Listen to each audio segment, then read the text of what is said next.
Thanks, Jeff. Jeff mentioned that Ian Gates' wife Jenny passed away on Friday. We're not aware of the date of the funeral yet. Ian and I are talking tomorrow. It'll probably be at the end of this week or the start of next week, but we'll advise you. You'll receive an email if you're a subscriber to kind of the church's communications. If you don't receive the church's communications on a regular basis and you'd like to, afterwards it's probably best just to touch base with Leah. She can help you with that, and that would be fantastic if you want to do that. Dan's going to come up and give us a Bible reading in a moment or two, so if you've got a Bible you might want to open up to Luke chapter 12. Dan's coming up now. But also Ben reminded us that there's the church AGM tomorrow night. If you are a member, you will have received an electronic voting for our leadership. Can you please ensure that you have voted? I know I have a naughty people's list. So if you want to be off the naughty people's list, please make sure you just click on that. It doesn't take very long for you to do so. That'd be fantastic if you could do that. Dan, thank you. Thanks, Andrew. Our reading today comes from Luke chapter 12, 13 to 21, and it's a parable of the rich fool. Then someone called from the crowd, "Teacher, please tell my brother to divide our father's estate with me." Jesus replied, "Friend, who made me a judge over you to decide such things as that?" Then he said, "Beware, guard against every kind of greed. Life is not measured by how much you own." Then he told them a story. A rich man had a fertile farm that produced fine crops. He said to himself, "What should I do? I don't have room for all my crops." Then he said, "I know.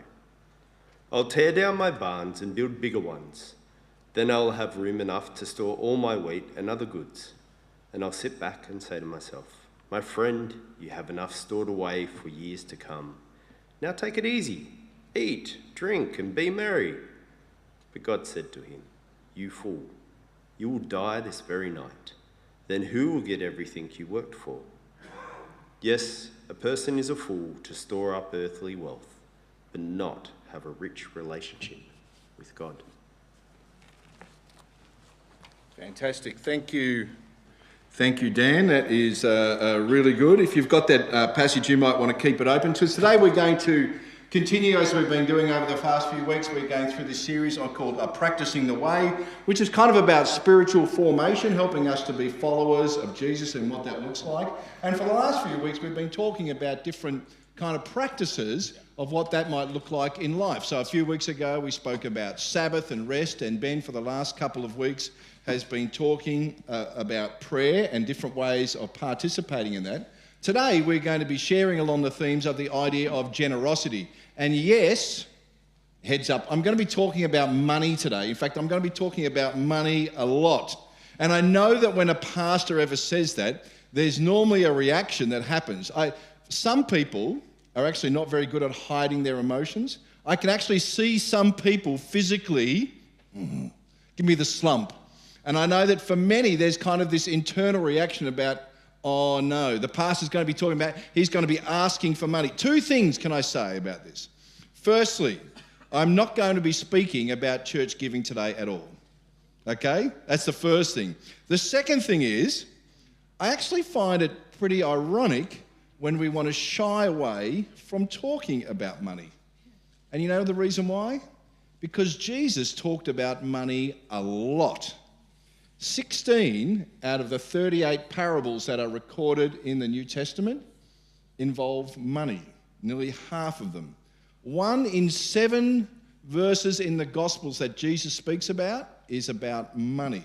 Jesus talks about money. Why? Why does Jesus talk about money so often? Why do you think he does? Why do you think he talks about money so often? Now, I think it's because money often exposes the condition of our heart. It kind of reveals what's important to us, doesn't it? What we worship. It's one of those aspects of following Jesus where the rubber hits the road. And I sum it up this way in my head, that money is a great tool to reveal, and not only to reveal, to teach us deep spiritual truths. You know, there are many phrases from the parables of Jesus that are a part of our everyday language in Australia. And this parable that Dan read to us early on must be close to the top with the memorable quotes. Tear down my barns and build bigger ones. Kind of an idea that pervades in our society still today, that idea. Take it easy, eat, drink, and be merry. It's a phrase that you can hear in our world. You fool, you will die this very night. This parable is a very simple but powerful story, isn't it? A fight breaks out between two brothers over a family estate, and one of the brothers who feels shortchanged asks Jesus, the wise teacher, he asks him to act as a judge and become a mediator, the one who divides the money up. You know, there's a lot of truth, isn't there, that the more things change, the more they seem the same, because wherever there's a will, there's an argument. And Jesus, being a wise man, chooses not to get involved in their personal fight about money, does he? Instead, what does he do? He tells this story that cuts to the heart of every human. It cuts to the heart of all of us. He says at the end of it, beware, beware. Guard against every kind of greed. Guard against greed. Because life is not measured by how much you own. A rich man builds bigger barns to store his wealth. Well, in the first century, they don't have banks, they don't have superannuation funds and investment societies. You stored your wealth in large herds of livestock or in big barns. But he dies that night. And he's called a fool for storing up treasures for himself, but not being rich towards God. What is the key principle of this parable? Now, I'm not going to tell you today. What I'm going to ask you to do is I'm going to ask you to turn to someone else around you, turn to one person, and you've got 2 minutes, and I want you to, in the 2 minutes, I want you to sum up this story in 20 words or less. Could you do that for me? 20 words or less. Right? Turn to someone around you. Say hello. If you don't know them, you can greet their name. You've heard the story. Sum up this story in 20 words or less. You probably kill the screen maker, or go back to the start slide. Top. Yep. Yep.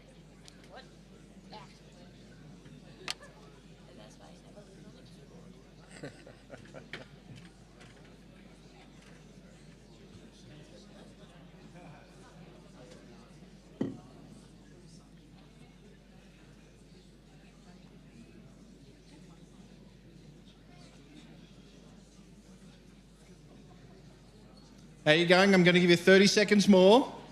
I hope you've got at least 5 words by now.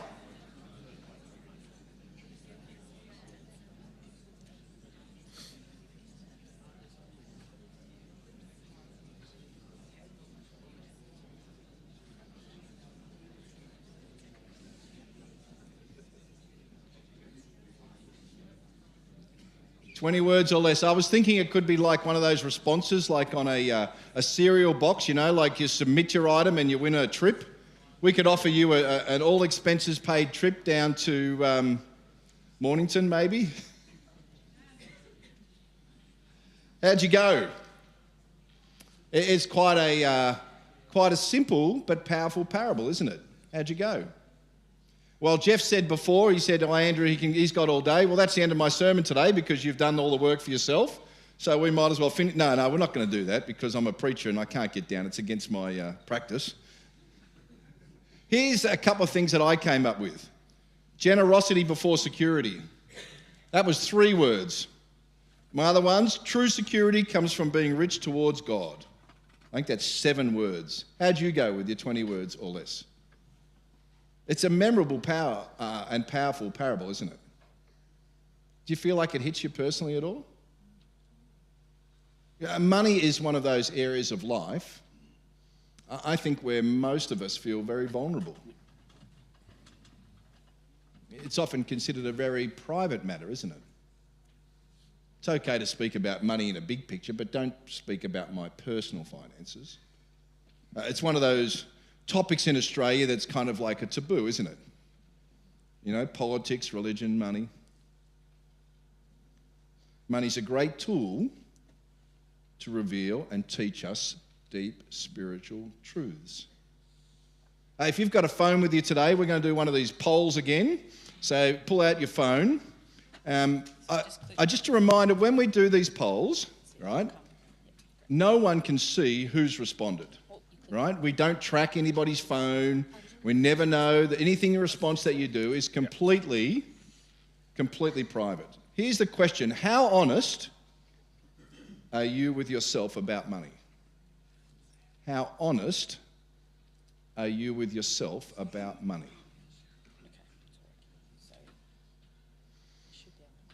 I've given you 4 categories. I don't go there. I think some people, we try to ignore money. Sometimes, occasionally, I'm honest. And some people are intentional. Remember, you can be honest. No one's tracking it. There's no correct answer. We all have our own ways of dealing with these things.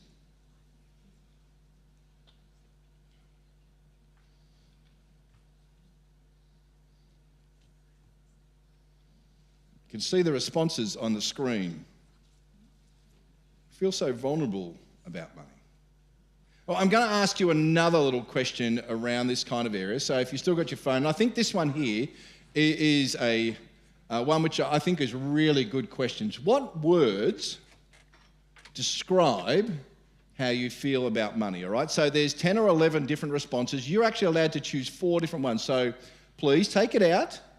Click on up to 4 different responses. Here's the words for those who don't have their super-powered glasses and you can't quite see the screen.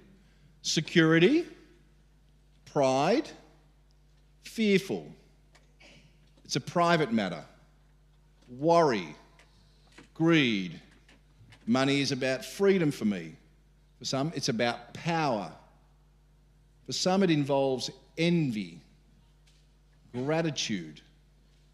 For some, it invokes a feeling of guilt.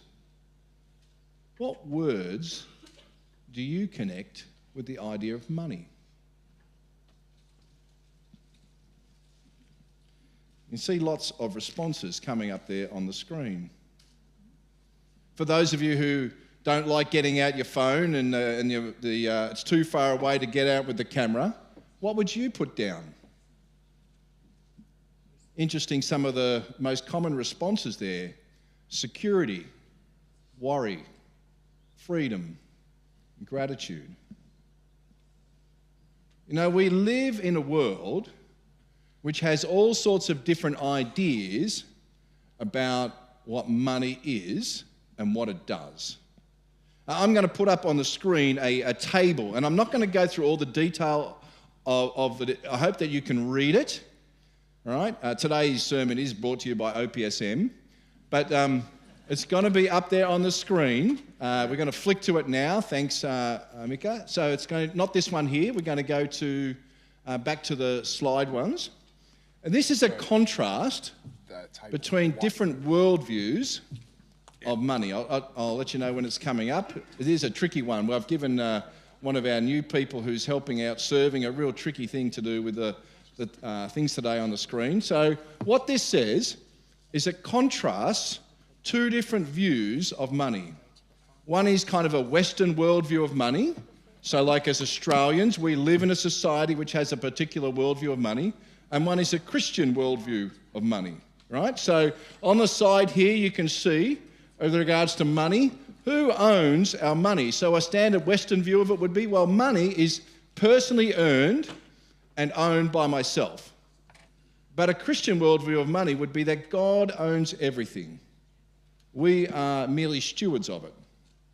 And I've got some different verses on my page there for different things, but from the Psalms it says the world is the Lord's and everything in it. The purpose of money. Our world tells us, well, money's about gaining independence, comfort and status. But a Christian view is that our money's there to serve God, to help others, to advance his kingdom. Success. What's success defined by? Accumulation of wealth and possessions? Or faithfulness, generosity, and obedience to God? That very parable that we read, what was the final line? Guard. There's a warning for what? Don't be rich in your bank account and not rich towards God. What's the use of money? Well, for some people, money's about consumption, lifestyle, or investment. But a Christian view is it's about generosity and meeting needs and supporting God's mission. A view of wealth, well, wealth for some people is a sign of my achievement, my success.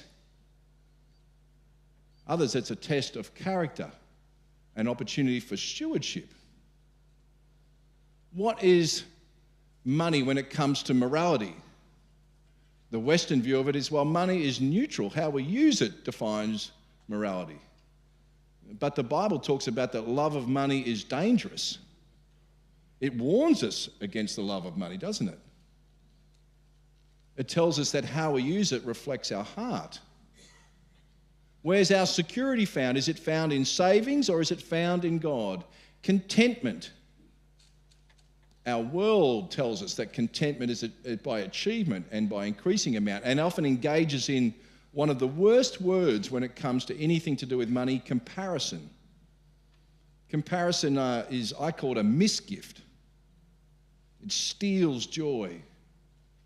But in contrast, a Christian view of it is that we would have a gratitude about all that God has provided. What's our attitude towards giving? For some in our world, well, that's an optional. It's for tax benefit, or it's to build my brand or my image. In contrast, a Christian view is our giving would be expected, but it would be joyful, sacrificial. We would have an attitude of faith around it. What's the final destination of our wealth? In 1 Timothy chapter 6, it tells us very much about, well, when we go, what's left? Nothing. For some people in our thing, well, our wealth is to be enjoyed or passed on as an inheritance. A Christian view is it's to be used for an eternal impact, isn't it? You see the contrast. And one of the difficulties when we deal with money is not only the fact that as humans, it is a very human thing to want things for ourselves. The height of the sinfulness, the rebellious of humanity is selfishness. And we live in a world that is like that. We are bombarded by advertising that pervades a particular viewpoint. And yet what God calls us to is something quite different, isn't it? Massively in contrast. How do you think about money? How do you respond when money's mentioned? Do you ever sense that God is speaking to you about your finances and what you do or don't do with them? It's true that Jesus' teachings in this whole area are intensely radical. They are counterintuitive. They are disorienting to our assumptions of our cultures that we are a part of. And Jesus is direct and clear about money and generosity and how they gauge in our world. The constant bombardment in our world of more money, more happiness, it chips away at you, doesn't it? It's hard not to kind of go, I see that could be true. But Jesus calls us to a radical life of generosity. Life is not measured in the accumulation of wealth, but in this deeply relational life of giving and love, isn't it? He calls us to follow him in a radical lifestyle. And it's difficult compared to the advertising that we're bombarded with every day. Consider the contrast between those two worldviews.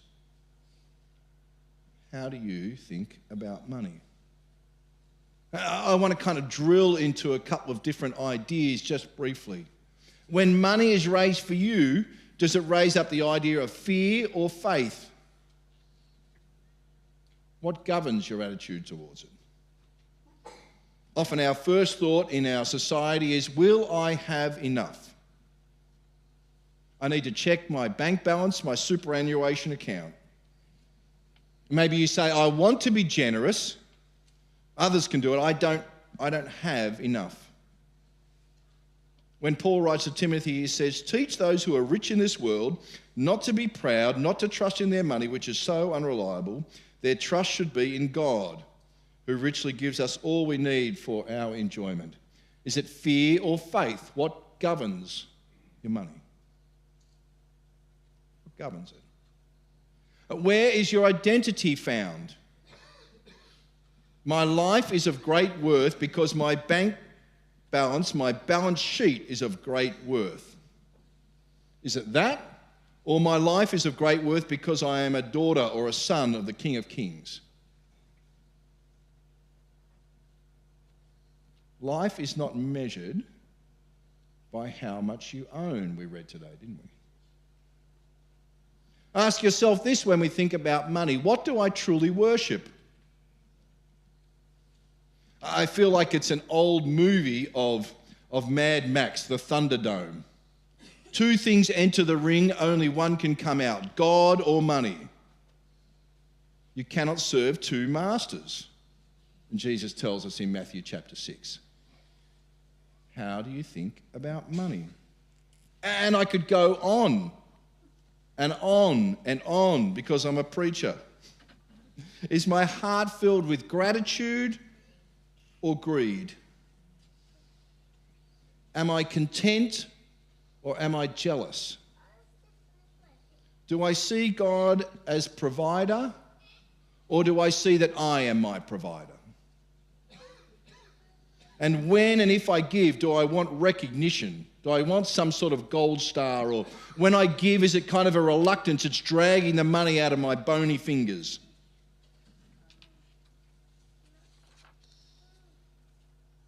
Luke, when he writes in Acts, reminds us about the words of Jesus, more blessed to give than to receive. How do I think about money? Because money is a great tool to reveal our heart, isn't it? It teaches us deep lessons about what it is to follow Jesus. And it is not easy. It is often very painful because it's where the rubber hits the road.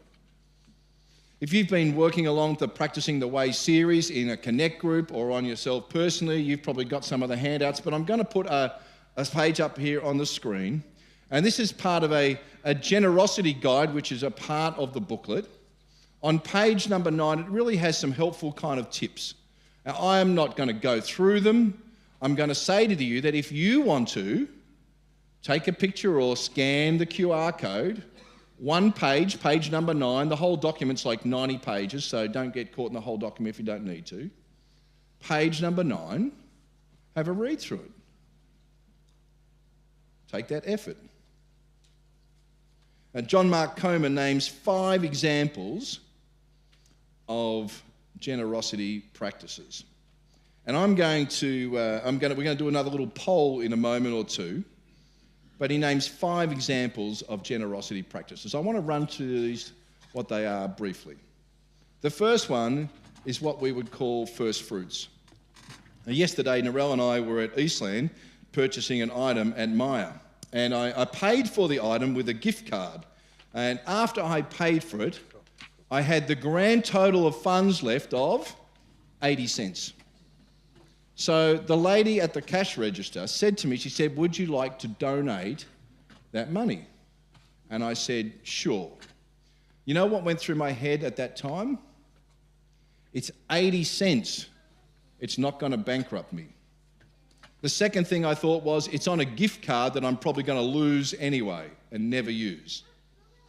Here I stand today, preaching on a Sunday, 24 hours after that action, and I cannot tell you what I donated the money to. Okay? That is not the principle of first fruits. That's the principle of leftover fruits. Okay? The principle of first fruits is that what I have, I firstly give to God. That's the principle of first fruits. It's a biblical principle.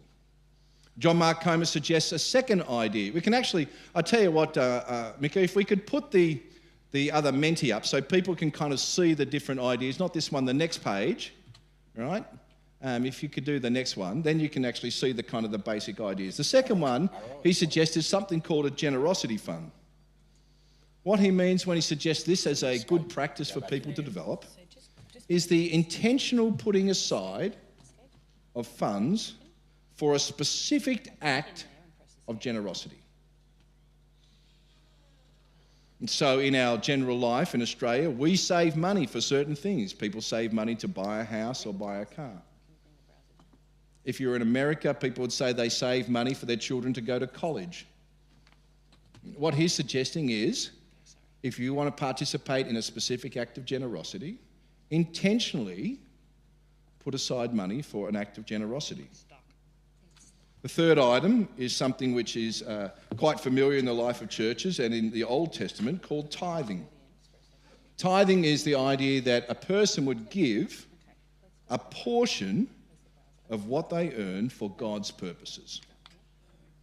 It comes from the term tithe, which is a tenth, and that is an Old Testament principle. If you've heard me preach about money before, you would know that I actually do not believe as a current practice in tithing.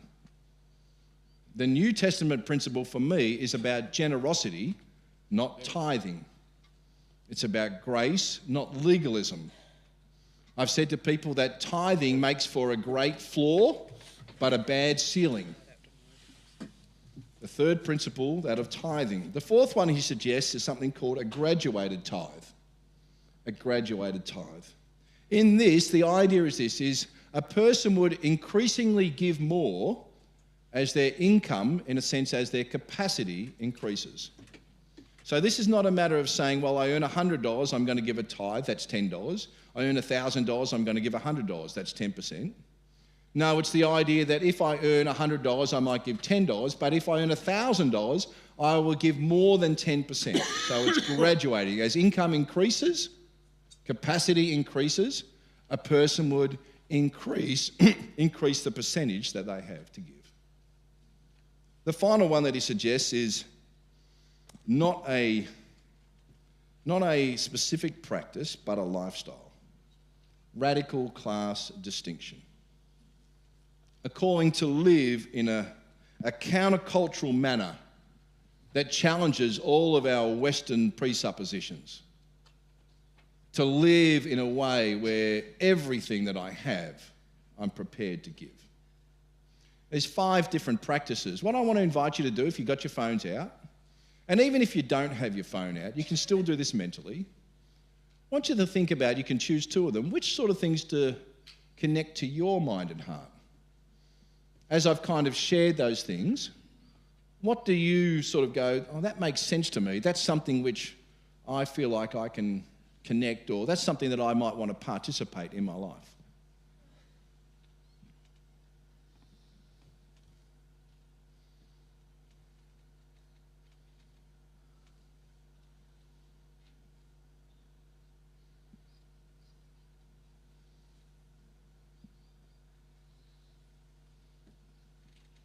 Because money is a great tool to reveal deep truths about ourselves, isn't it?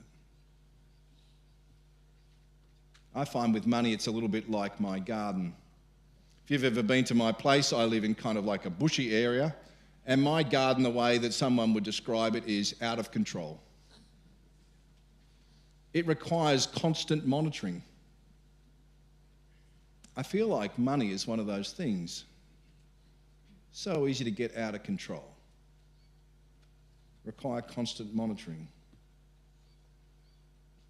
Generosity doesn't come naturally, I don't think, to most people.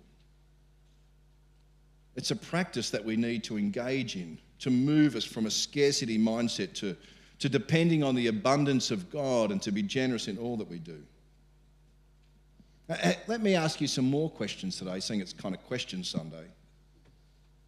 Have you ever noticed any correlation in your life between how much you own and how content you are? Ever ask yourself, how do they impact each other? In what ways do you notice the culture that surrounds you and how it fosters your attitude to money?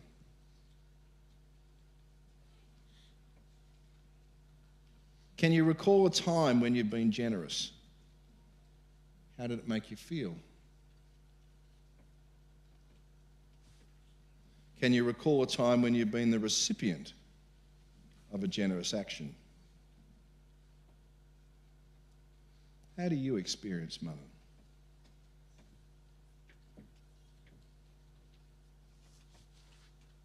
There's many things that influence how that happens in our lives, isn't there? I think one of the key things that influences us is often our background. What we've had modelled, it's often a significant influence. I want to tell you about some of my own experience. And I want to share with you about partly my own life in this area. And my story is about my father. And I'm sure that those of you who know me will not be surprised when it's about my father. If you don't know me, if you're relatively new to the church, I grew up in a family with four siblings, and we grew up in Dandenong, in an area which is, you would think of it as kind of hard blue-collar working class and things like that. My father was not a good man. My father died maybe 14, 15 years ago.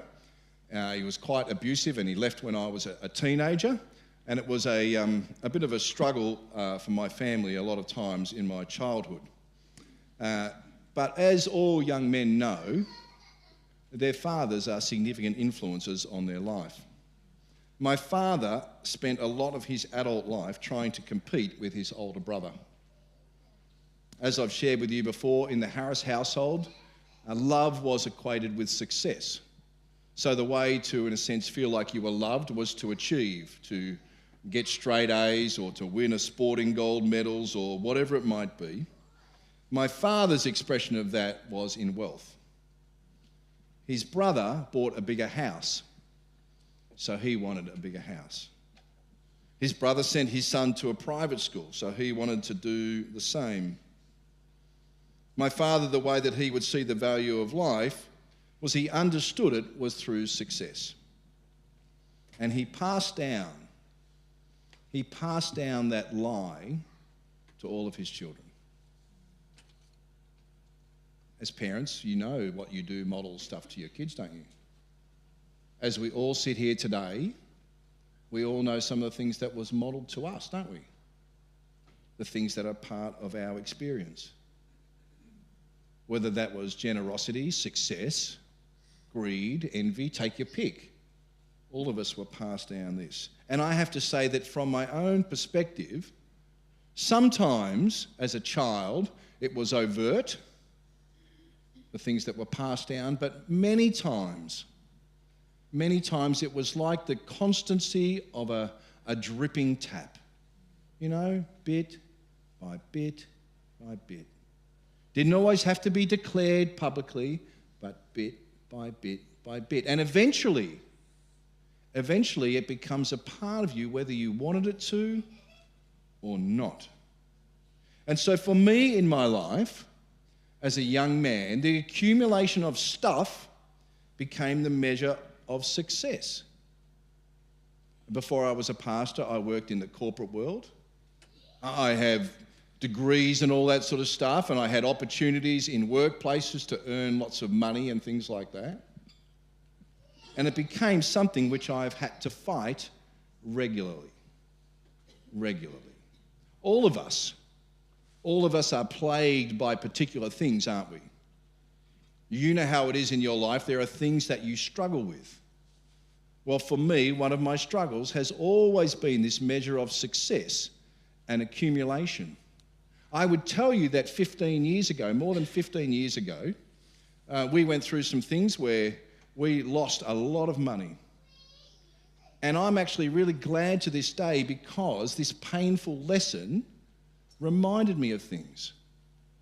That was my experience of money and what it was to learn to be generous, what to hold on to and what to let go. What is it with you? Do you have some sort of connection in some ways with money with yourself? Does it have a hold on you? Do your possessions possess you? When you look around, is it envy and greed? Or is it gratitude and generosity when it comes to processing your money? Is it fear, I won't have enough? Or is it faith, I can trust in God in this? Can you imagine living a generous life? A life where you are not held by the chains of finances and the fear of what's in the bank account. Can you imagine that?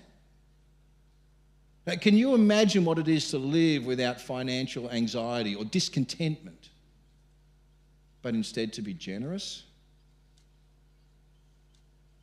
What would your experience be if instead of opening up the banking account and going, oh, that gratitude appeared?